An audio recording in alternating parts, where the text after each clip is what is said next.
people say if you didn't come to Canada, like the land of the kafir, and you stayed in a Muslim country, then you wouldn't have met so-and-so, you met so-and-so, you wouldn't have become Salafi, or you wouldn't have been upon the da'wah. It was better for you to come to a kafir country instead of the land of the Muslims. What do we say to that? No, it's not true for everybody. And a lot of people come to this country and they be lost. It's not fixed. You cannot say, because I left the Muslim country, I came here, I became better. A lot of people, they stayed there in their home, and they're good. And some of them, they stayed there, they're bad. Some of them, they came here, became good. It's not a mathematics. It's not a formula to implement it. You say, since because I came here, I became, good. Then, oh, my brother, why don't you come here? Because you are going to be good. No, it's not like that. Allah tells me it's hidden. Allah subhanahu wa ta'ala knows best about the heart of the people who deserve that or not. If you are good, Allah subhanahu wa ta'ala will save you if you go to a bad place. And we know a lot of families, they are bad.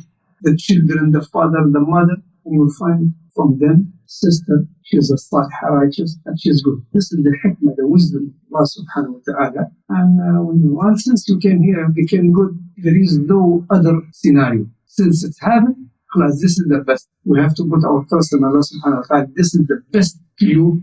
And if you stay there, maybe you don't say, oh, I came here, of course, I became good and religious, but if I stayed, maybe my country would be better. No, not so.